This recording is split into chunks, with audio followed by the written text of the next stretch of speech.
Welcome back.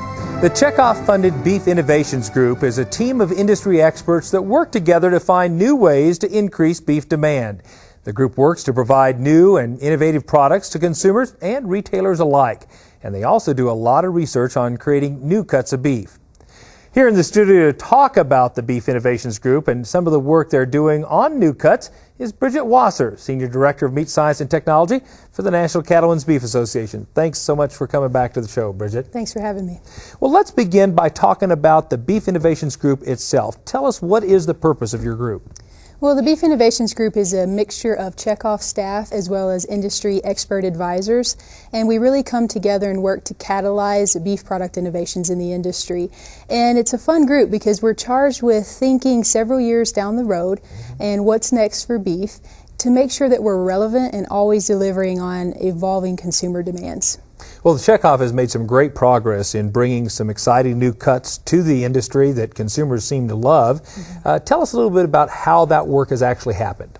Well, it really has its foundation in Chekhov-funded research, something called muscle profiling. Okay. And that's where we evaluated all the different muscles in the carcass, really with the goal of identifying our most underutilized muscles and maybe what some of the best ones of those are and how we might better utilize them.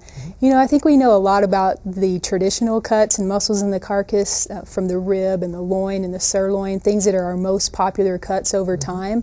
But we've been able to take a closer look at some of our underutilized muscles in areas like the chuck and try to add some value to those while also delivering a really good eating experience, that steak quality eating experience that we know our consumers are looking for.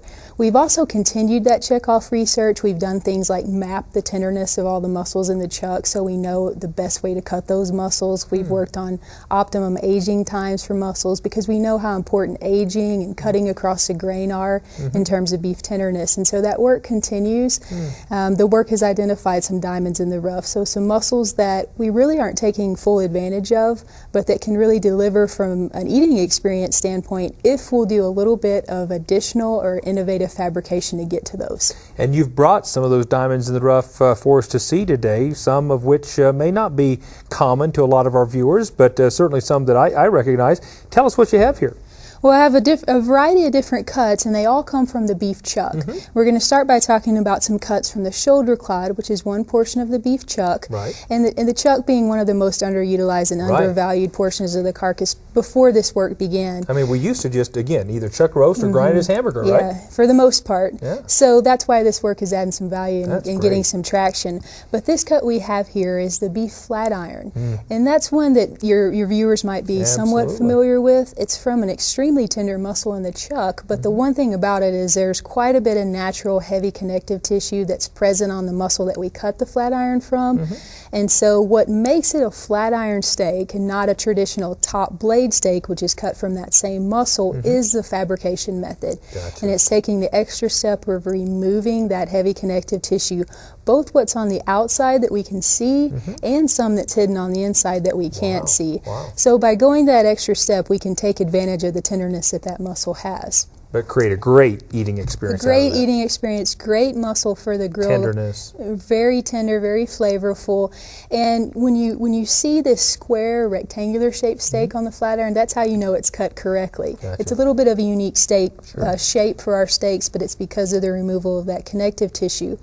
And if any of your viewers haven't seen it or had it, I just say keep your eye open, because we are seeing it widely available now at most restaurants and grocery store chains across the country. And if they haven't seen it, they will soon. Absolutely. What else do we have? Well, we have some newer cuts, even newer than the flat iron, that we've been working on from the chuck roll. So we've leveraged the learnings from the flat iron work and applied those learnings to new ways to cut the chuck roll, which is also in the chuck adjacent to the shoulder clod. And so I have 3 cuts here. These are what we call our boneless country style ribs. This is a chuck eye or Delmonico steak. And this is a chuck eye roast or America's beef roast. Very good. And I want to focus mainly on the country style ribs because they're a really unique item. They're cut from the chuck eye roll, and they do need to be braised. Okay. And braising is cooking in shallow liquid to improve tenderness. And when you do that with these ribs, they really start to fall apart. Wow. They have a really rich flavor, great texture, and it's a unique eating experience. It gives us another option for beef ribs, so it extends our rib category for beef. And the uniqueness of these ribs is what's helping generate some interest in them out there in the industry. That's great. Yeah. Well, these are great, and I guess the only question becomes, so once you develop these wonderful products, then what is the Beef Checkoff doing to actually communicate and get the word out, both to consumers and retailers and restaurateurs alike, about how to use these cuts? Yeah, that's a good question. That's actually what we spend the majority of our time on. Okay. Is we do that in several different ways. We have face-to-face meetings with key industry players to help educate them on how to cut these cuts and generate interest in them. We work with their state beef councils on partnerships and activities. And we also have a good interactive website, a Checkoff-funded website that we've worked on that has great, easy-to-follow cutting videos. It has recipe ideas and the tenderness information, everything you would need. So it's a big education effort, but we're committed to seeing it through. Well, thank you so much for all you do to add value to our industry. This is outstanding work, Bridget. Thanks. For more information on the Beef Innovations Group and the projects they're working on, just log on to our website at cattlemantocattleman.org. We'll be right back.